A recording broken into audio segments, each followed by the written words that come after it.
सीतामढ़ी के मिथिलेश झा, एक तो सीतामढ़ी के नाम भी मिथिलेश, फेसबुक पे सवाल भेजा है, आप जहां जाते हो रामकथा में अयोध्या के बारे में बात करते रहते हो, मिथिला के बारे में भी तो कभी बोलो।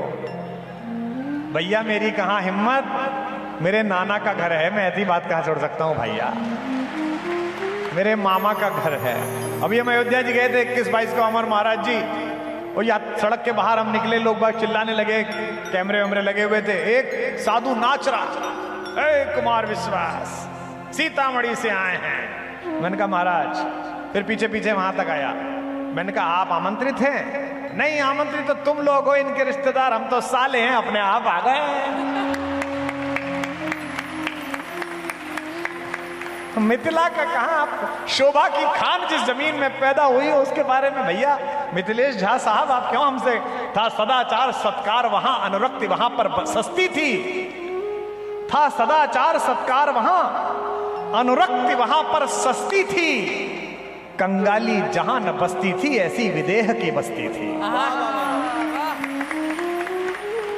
पीड़ित अकाल से प्रजा देख राजा हो गया किसान जहां, और अगली पंक्ति पर मेरी मैया के घर के लिए, मेरे नंदसाल के लिए हाथ उठाना, पीड़ित अकाल से प्रजा देख राजा हो गया किसान जहां, किस भांति वहां का वर्णन हो प्रकटी शोभा की खान जहां। हम क्या वर्णन करेंगे भैया,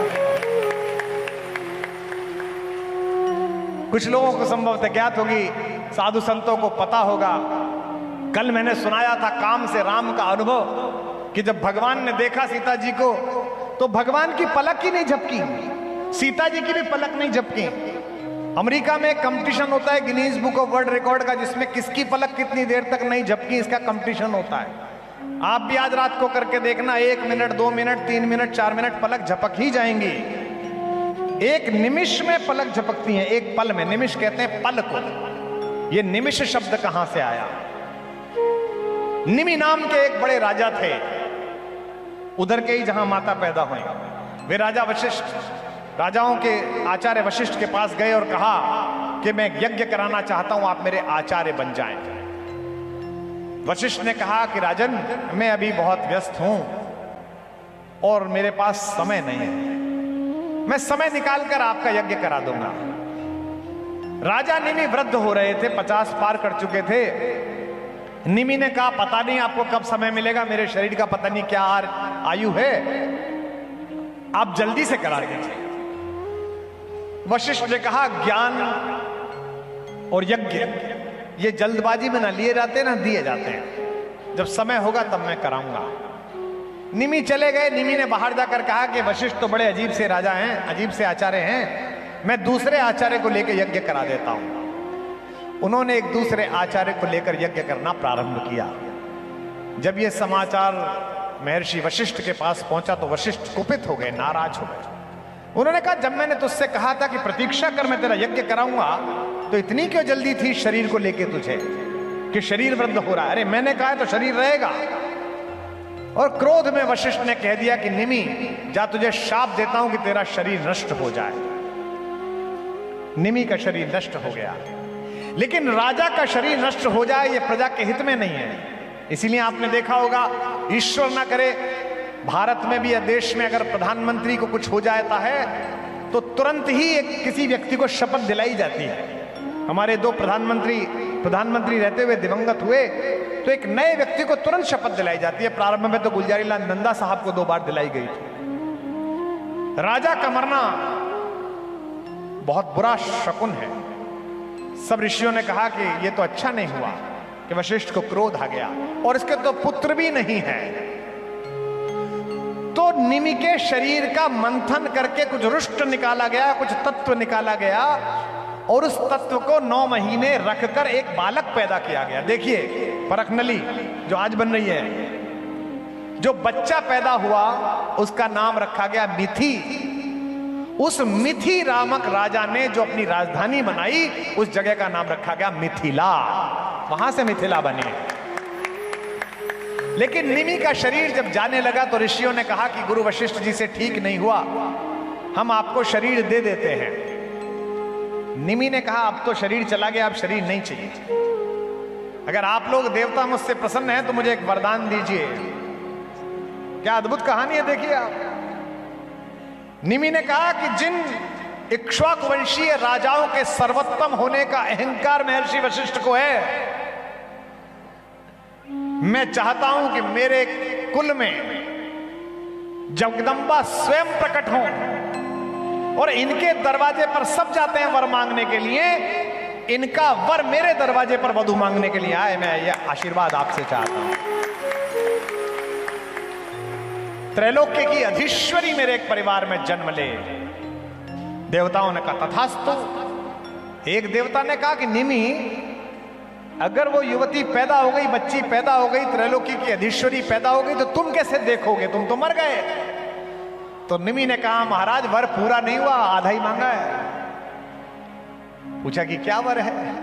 बोले मैं चाहता हूं कि जब वो पैदा हो तो उसे देखने के लिए तब तक मैं प्रत्येक मनुष्य की पलक पर अदृश्य रूप से बैठा रहूं। तब से आज तक हम सबकी पलकों पर निमि बैठा हुआ है, और निमि का भार जब एक बार नीचे जाता है और एक बार उठता है, उस पल को निमिष कहा जाता है, जब हमारी पलकें गिरती उठती। जब पुष्प वाटिका में पहली बार हमारी मां को हमारे राघवेंद्र सरकार ने देखा, तो बेटी ने दामाद को देखा, दामाद ने बेटी को देखा। गोस्वामी जी लिखते हैं कि पलकें नहीं झपकी। क्यों नहीं झपकी, कभी सोचा इस बारे में? गोस्वामी जी कुछ भी लिखें तो उस पंक्ति को 10 बार सोचना, वो सामान्य पंक्ति नहीं है, कुछ अर्थ निकल जाएगा। मैंने 90 के दशक में पीएचडी की थी। मैं संतों के सामने बैठा हूं, बागेश्वर पीठ पे कह रहा हूं, एक घोषणा पहली बार कर रहा हूं। जिसको पीएचडी करने का अहंकार हो वो एक तरफ रामचरितमानस पढ़ ले, उसकी अड़धाली पर 10-10 पीएचडी कुर्बान की जा सकती है, इतना शोध है उसके अंदर।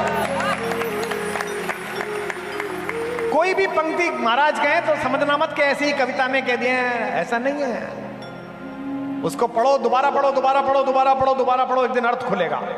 मैं तो आज इतने वर्ष का हो गया, बचपन से पढ़ रहा हूं, मैया ने पढ़ाया, मेरी माँ ने पहली बार, तब से आज तक जब भी पोथी खोल के बैठता हूं एक नया अर्थ सामने आ जाता है।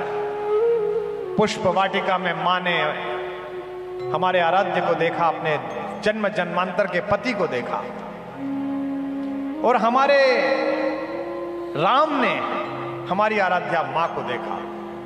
कवि कहता है कि सूरज कुल का सूरज निहार। कितने आज बढ़िया बढ़िया कवि प्रकाश भैया, अभिराम पाठक और तमाम लोग बैठे हैं। पहली पंक्ति सुनिए, आनंदित हो जाइए कविता में कि सूरज कुल का सूरज निहार, दृग दोनों सूरजमुखी हुए। सूरज कुल का सूरज निहार, दृग दोनों सूरजमुखी हुए। या सीता जी के कमल नयन रवि राम निरख कर सुखी हुए। शोभा सुंदरता देख देख मिथिलेश नंदनी थकित हुई। रचना विधान की मिली नहीं, इसलिए जानकी चकित हुई। और क्यों पलक नहीं झपकी मैया की हमारी? अगर कभी उत्तर दे रहा हो, बेटा उत्तर दे रहा हो, तो माता का जयकार उठे कि मुखमंडल का आलोक देख सुधि बिसरी राजकुमारी की। सम्मुख सूरज के अपलक थी अखियां श्री जनक दुलारी के। सूर्य सामने था और पलक नहीं झपकी। क्यों? क्योंकि बेटी और दामाद एक दूसरे को प्रेम से देख रहे हो तो पिता वहां से हट जाता है। ये हमारी परंपरा है। और निमि तो सीता जी के परदादा के परदादा थे, इसलिए उन्हें लगा कि मेरी पड़पोत्री अपने दूल्हे से बात करना चाहती है। ऐसे में किसी बुजुर्ग का बूढ़े का रहना ठीक नहीं है। इसीलिए निमि पलकों से उतरकर चले गए और दोनों ने एक दूसरे को देख लिया, इसलिए पलके पहली बार नहीं झपकी। भैया झा पंडित जी नाराज मत होना, हमारी और इनकी क्या स्थिति, हमारी और महाराज जी की। हम मिथिला वाले भैया, हम तो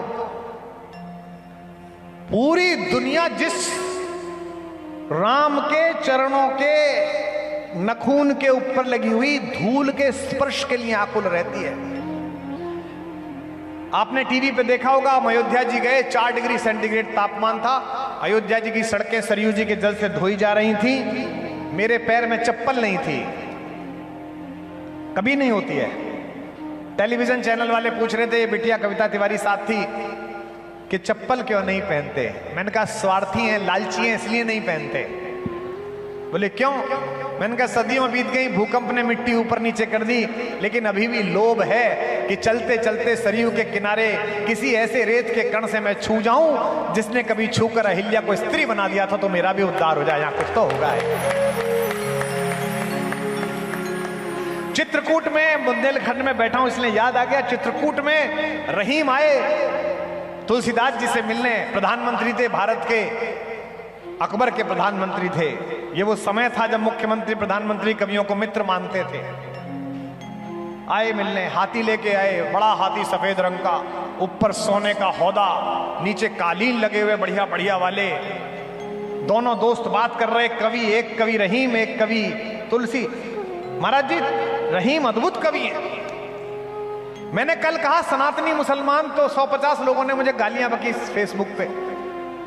अच्छा, हमको आदत हो गई है मिठाई की तरह खाने की, सुबह 200 गाली, शाम 400 गाली। तो किसी ने कहा कि आपने ऐसे कहा। अरे भैया, वो अलग हैं जो रेगिस्तान पार वाले हैं, तुम अलग हो, तुम सनातनी मुसलमान हो। बैरम खां का लड़का रहीम, जिसे पता है कि पृथ्वी में दफन होना इस्लाम का सूत्र है, वो संस्कृत में श्लोक लिखते हुए कह रहा है कि मुझे जब जलाओ और मेरी राख जब छिड़को। भाई तेरी राख कैसे छिड़क देंगे? मेरी राख छिड़की जाएगी, मैं सनातनी हूं, ब्राह्मण हूं। मैं जब जलाया जाऊंगा तो एक कलश में रखकर गंगा जी की पावन धार में विलीन हो जाऊंगा।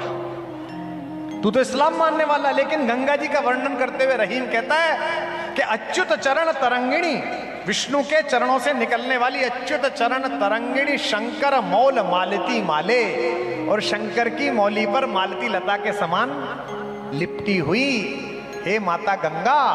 अब सुनने वाली बात है बागेश्वर धाम वालों, आप अच्छा, मुझे लग गया कि आप समझते हो इसलिए अच्छी बात बोल रहा हूं, वरना गा बजा के काम निकाल लूंगा। अच्युत चरण तरंगी, क्या क्या बात आ रही है भैया मेरे भरत, क्या क्या याद आ रहा है। अच्युत चरण तरंगिणी शंकर मौल मालिती माले, हे विष्णु के चरणों में तरंगित रहने वाली, भगवान शंकर की जटाओं में मालती माला के समान घूमने वाली हे माता गंगा।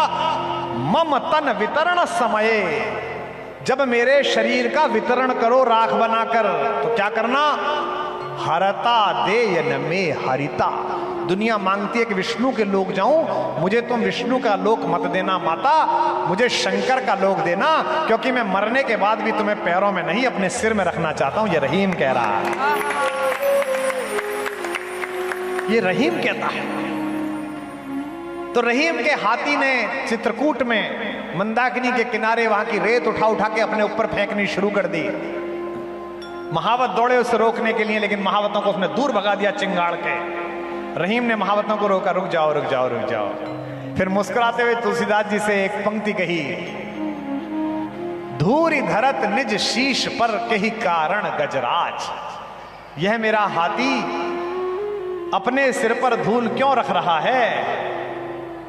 धूल धरत निज शीश पर कई कारण गजराज। तुलसीदास जी ने उत्तर दिया, जेहि रज मुनि पत्नी तरी सोई ढूंढत महाराज। ये उसी को ढूंढ रहा है।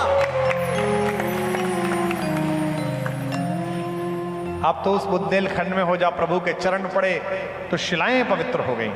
और मिथिला के झा साहब, आप संस्कार पे देख रहे हो तो हम पर कृपा रखना और महाराज जी पे कृपा रखना।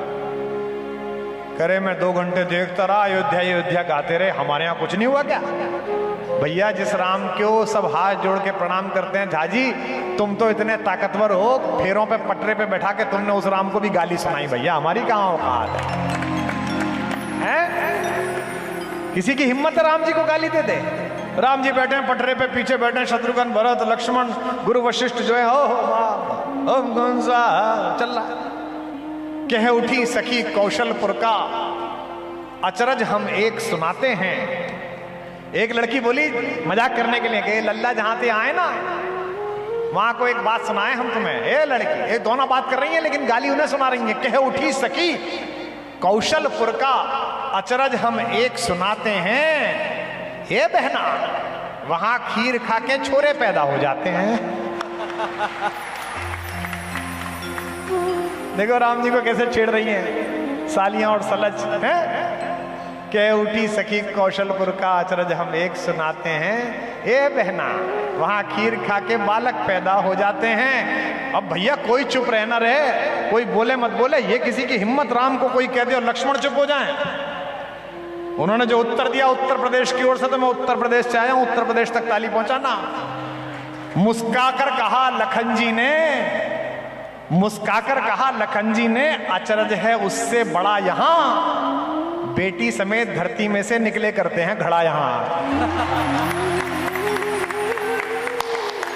बोल मिथिला नगरी की। तो भैया झा जी आप हमको और महाराज जी को माफ करो, आज मैंने मिथिला पे बोल दिया, आप प्रसन्न हो गए होंगे।